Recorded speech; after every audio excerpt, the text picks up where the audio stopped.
Alright guys, today we're going to go through the directions for the Andy Warhol pop art Photoshop manipulation or edit. And so here we have the directions. You can read along with these if you like, or you can just listen to the video.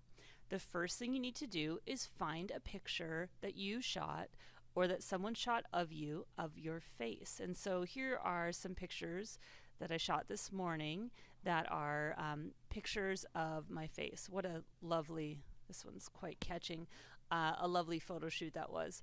So when you start, you need the picture to be in focus, and it should have a fairly simple backdrop that will make it a lot easier to shoot with. Pick a picture and open it in Photoshop. So you're going to double click to bring it into Photoshop. Here you can see this lovely selfie that I took of my face. Now the directions are fairly simple, so I'll just step you through these one by one.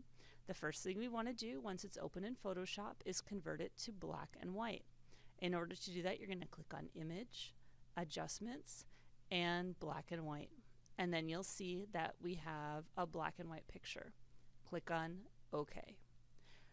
Next thing I'd recommend doing is adding some contrast. So we'd go to Image, Adjustments, and we can do Contrast. There's also levels if you feel like that, but this contrast is pretty simple. We want to bring up the contrast and bring up the brightness. And you can see that this eliminates some of the gray values, and that's what I'm looking for. Then click OK. Then the next thing we want to do is crop if needed and eliminate any backdrop that's not necessary. And so you can see in this picture, I have this on the bottom part of the picture here. There's a little bit of like the board and the wall and all that stuff, and I would like to eliminate that. So I can do that by simply painting over it with a matching color. So to get a matching color, I have a paintbrush here. I'm going to hold down the Alt key, and then I'm going to click, and it's going to give me the color of the whiteboard in this case. And so then I can just paint that down, and this can be kind of a fast fix, and maybe your picture doesn't need this, just depends on how you shot it.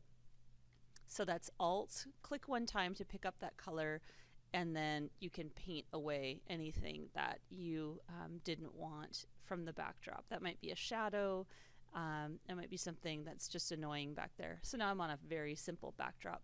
The other thing you might want to do is crop it a little bit, and so cropping can just bring in the picture so you don't have so much extra information that maybe you don't need. So maybe your picture has like their feet and their legs, and maybe you just want their face. Remember your rule of thirds, and that's why this extra little these extra lines are in there.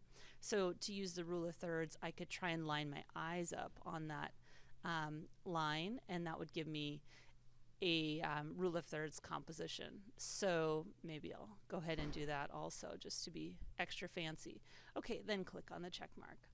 Now, next step, we're going to add a filter. So the filters are located in the filter menu and then in the filter gallery.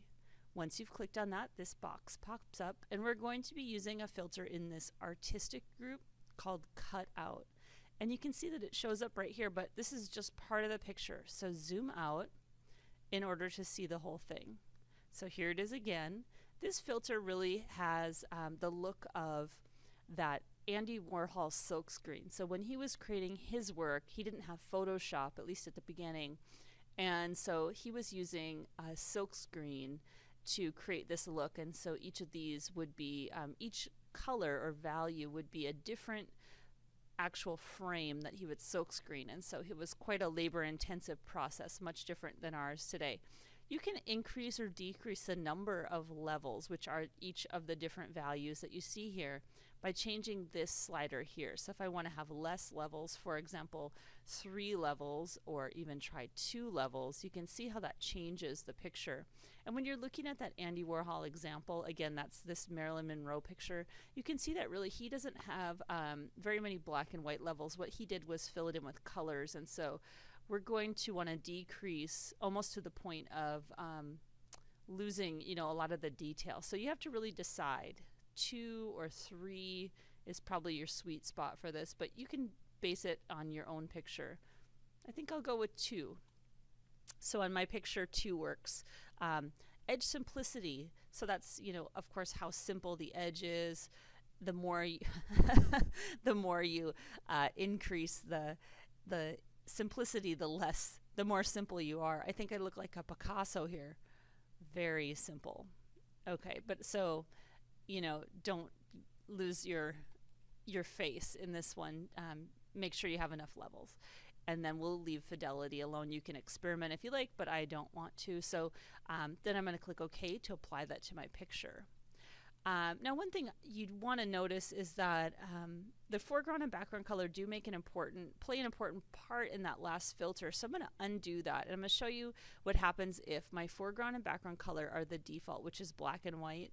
So if I have the default colors and I add that filter back again, the same exact thing that I just did, then I will end up with a black and white picture instead of that kind of creamy color, and my monitor is a little bit off, so hopefully it looks black and white and gray to you. I should have gray eyes, and then this area out here will be white in my final, and then the black on the shirt and my little bun up there, my hair. So okay, so we've got the filter done. Let's increase the contrast again. So we're going to go back into adjustments, brightness, contrast, and we'll just go ahead and make sure that we've really increased the contrast. So here I can take away any gray values that showed up that I didn't want.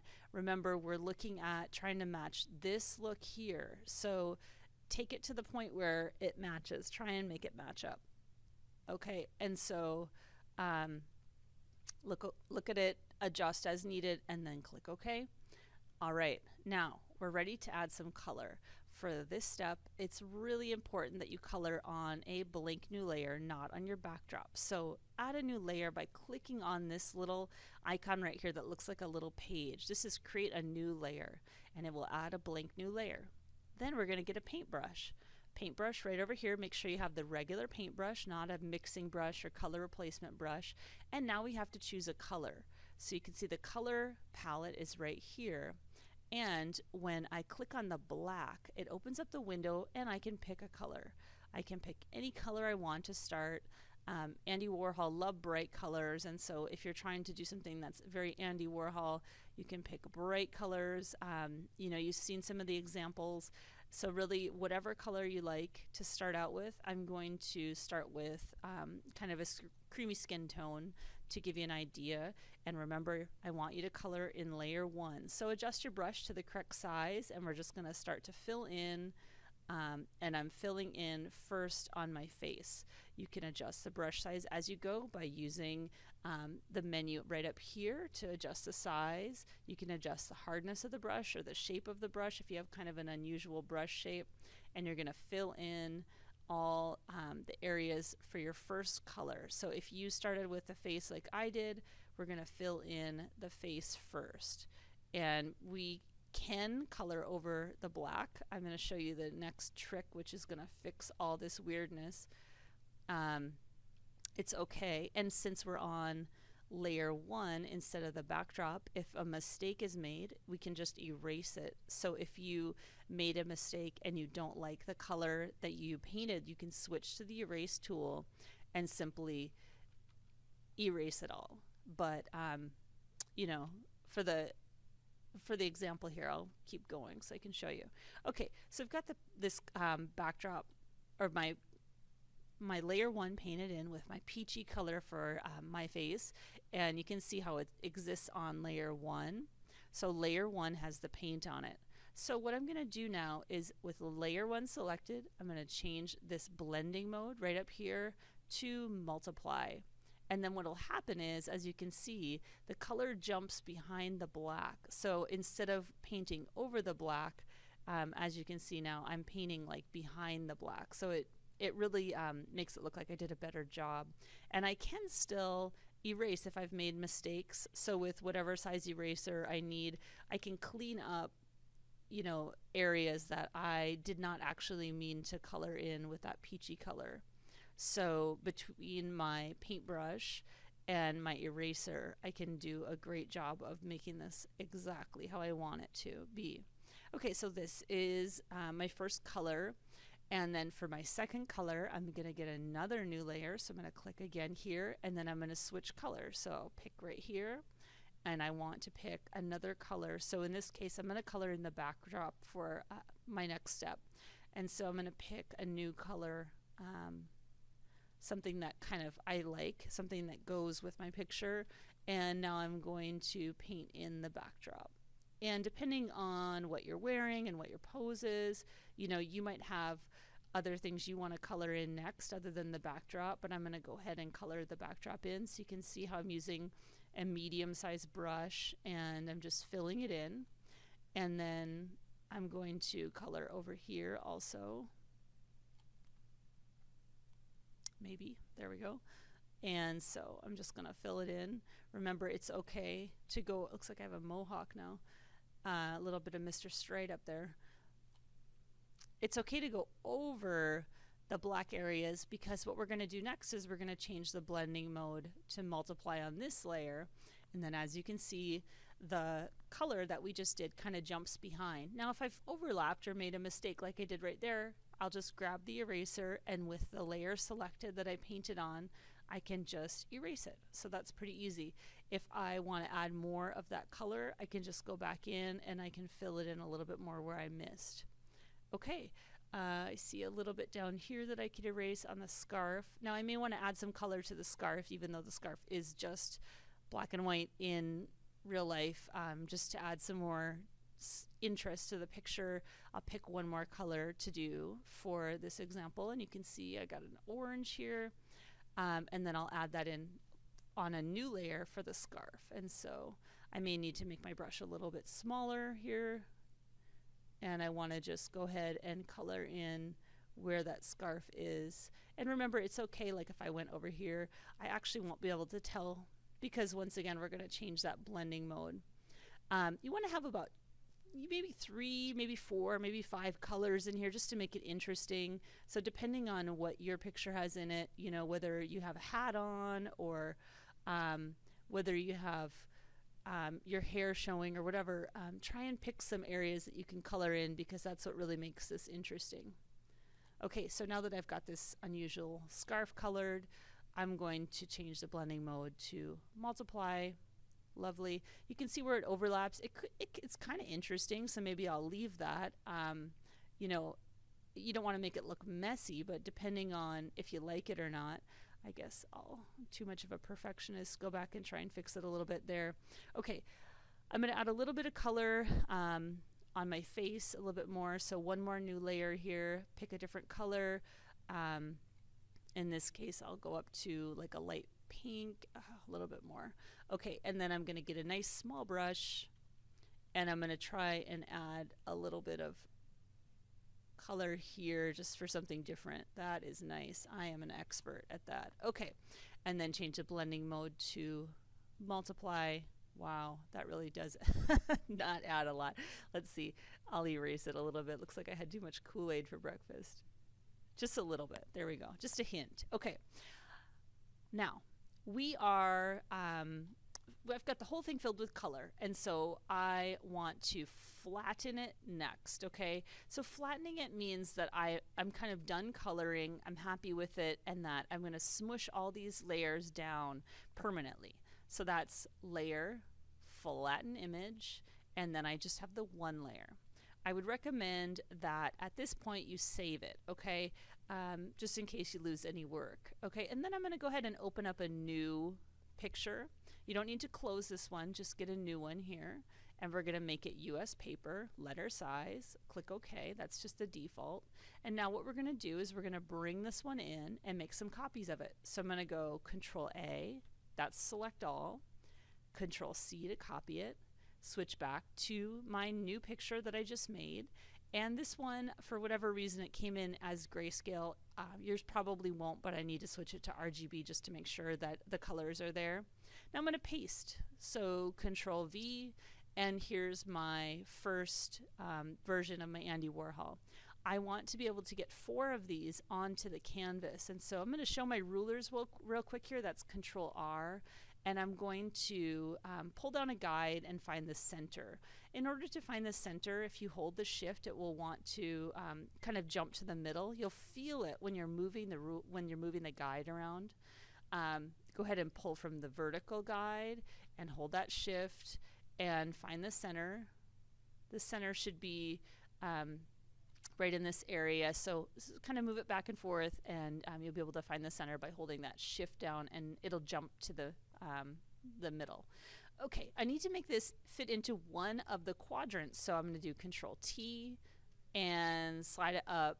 Now I have to kind of decide. I'm going to have to crop this a little bit, I guess, in order to make it fit. So I could crop it by moving it up or down or whatever, but what I do not want to do is just squeeze it in, because that distorts me, and I don't want to do that. So when I'm adjusting for the size, Control T, and then, you know, it could be that it fits this way, and then I crop some of the edge off, and that would work as well, but I want to make sure I get 4. So let's start with this. So Control T, and I've got that shift key held down to make sure that the perspective doesn't change. Now I need to make a copy. So there's a lot of ways to do this. The easiest way is to hold the Alt key like we did on the seashell plate, and we're going to just pull copies and fill in our page. So you can see I have 4 copies, and they fill the page, just like Andy Warhol's example. And it's okay if there's white over here, it's no big deal, but what I wouldn't want you to do is put white in the middle. We want to have them all tightly placed like that. Now what I can do is I can just make this, make my edges fit. So I pull in there, and then I just pull down here, and it's okay if it's a slightly different size than that 8.5 by 11. I just want to have all my pictures fit in together. So I pulled it so it matched up with my edges, and then click the check marks. Depending on what your picture size is, it may be a little different. Now, the fun part, we're going to change the colors on each of the layers except for one. So select one of the layers, go to Image, Adjustment, Hue Saturation, and this fancy box pops up here. We're going to adjust the hue slider. So you can see how it changes the color without having to recolor the picture. So when I look at a color scheme that's different than my first one. So I can choose like this orange one, very different than my first one. If I wanted to, I could increase the saturation. I don't have to do that, but that's an option. And then when I have something that's interesting, I'll click OK. Now select the next layer copy and do the same thing. Image, Adjustments, Hue Saturation, and pick a different hue. So in this case, I'll go with this green backdrop and then click OK. And finally, I want to adjust this bottom right-hand one. Image, Adjustments, Hue Saturation, and let's see if we can get kind of a fourth version that's different. I'd like kind of a yellow backdrop. There we go. All right, so here is basically my finished version. What I'm going to do before I save it is I'm going to flatten it again. So layer, flatten image, and then I just have this one background version, and then I'm going to save it as a JPEG. So File, Save As, and choose JPEG file, and you can save it with your name, and then you are ready to submit that.